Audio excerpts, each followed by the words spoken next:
Nishad party का राष्ट्रीय अध्यक्ष डॉक्टर संजय कुमार निषाद।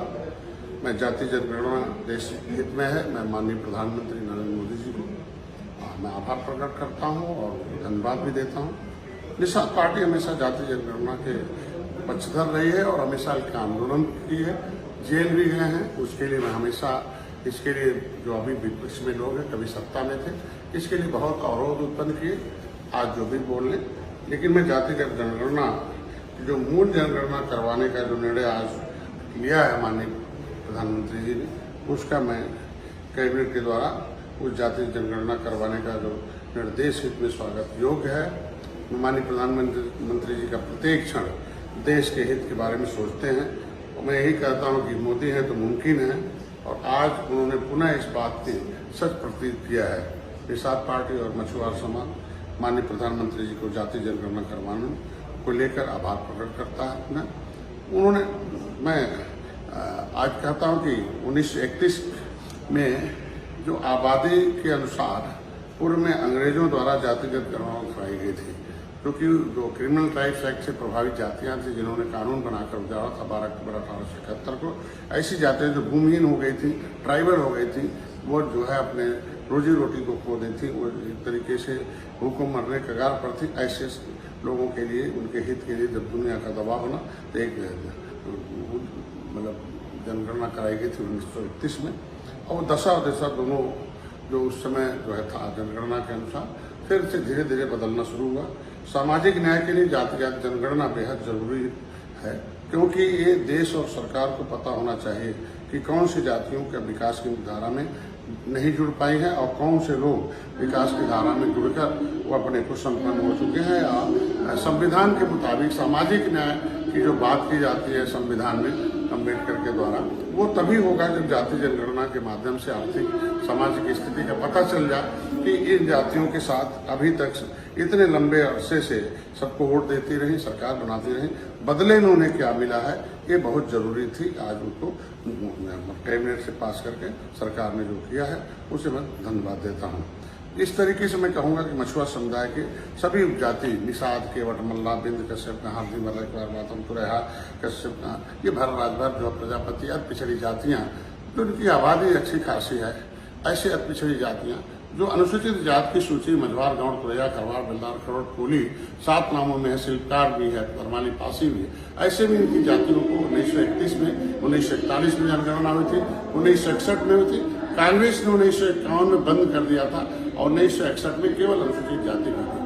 कांग्रेस ने बंद करके 75 सालों तक इन जातियों के साथ अन्याय किया। उसी का लाभ हुआ कि अगर मालूम हुआ होता कि इनकी संख्या अगर अधिक है तो राजनीतिक रूप से एक होते, और ऐसी जातियां आज के दिन में फिर कहता था कि सेंसस मैनुअल 1961 के आधार पर हम उत्तर प्रदेश के लिए जो सेंसस मैनुअल आया था उसमें हमारी सभी उपजातियां अनुसूचित जाति की सूची में मझवार जो है के नाम से, तरमाली, पासी के नाम से और शिल्पकार के नाम से हो, और आज होनी चाहिए उनकी मूल जाति में जो संविधान में मिला हुआ जाति उसमें होना चाहिए, न कि अलग अलग होना चाहिए। वो जब 1961 में सेंसस मैनुअल का हम केंद्र सरकार से मांग भी करेंगे, चिट्ठी भी लिखेंगे कि आर्थिक सर्वेक्षण भी कराई जाए कि ऐसे हमारे तब जातियां जो भूमिहीन हैं या अंग्रेजों से उजड़ी हुई हैं, अंग्रेजों ने कानून बनाकर जिन्हें उजाड़ा था, उन्हें पता चल सके कि कौन सी जाति की आज के दिन में प्रति व्यक्ति आय कितना है, गरीबी रेखा से कितने नीचे है।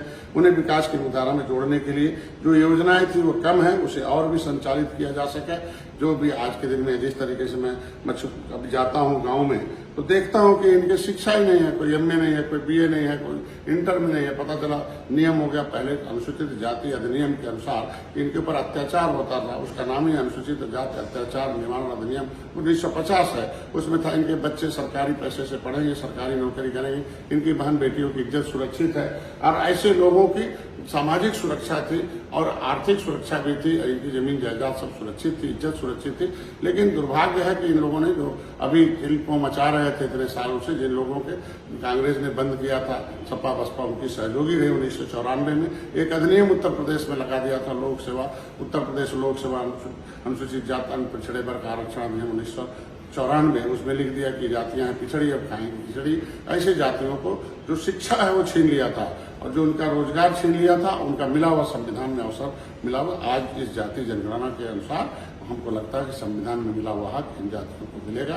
हाई कोर्ट ने कहा भी कि नो एनी है power the state government high court in matter of SC/ST। तो ऐसे में इन जातियों के साथ केंद्र सरकार से इनका आज के दिन में जो जनगणना होगी, निश्चित रूप से ऐसी उजड़ी हुई जो जातियां उत्तर प्रदेश में 193 हैं और 100 जो पूरे देश में 578 जातियां हैं जिनको अंग्रेजों ने कानून बनाकर उजाड़ा था, क्रिमिनल ट्राइब प्रभावित जातियां, देश को आजाद कराने वाले जो मुगलों को मौत के घाट उतारने वाली हैं, ये जो है इनको भगवान राम को पार उतारने वाली हैं, ये सारी जातियों का दशा बहुत खराब है, निचले पावदान पर है। इसीलिए संविधान बना था, उसमें लिखा था ग्रुप ऑफ कास्ट अनुमत नीचे सूचित किया जाएगा जो आर्थिक राजनीतिक आधार पर शैक्षिक आधार पर नीचे है, ऐसी जातियों को शिक्षा में अवसर देकर इन्हें ऊपर किया जाए। तो ऐसी जातियों को आज के दिन में जाति जनगणना हो जाएगा तो अपने आप पता चल जाएगा इनकी आबादी कितनी है और एक बहुत बहुसंख्यक है। बहुसंख्यक आबादी किस तरीके से है कि तब पता चलेगा सामाजिक न्याय समिति कितना, लेदरमैन कितना, वाशरमैन कितना, फिशरमैन कितना, मिल्कमैन कितना नौकरियों में है, किस तरीके से। तो निश्चित रूप से जो जनगणना होने के बाद उसका निश्चित रूप से कोई पॉलिसी बनेगी जिससे इनके विकास की धारा में। धन्यवाद।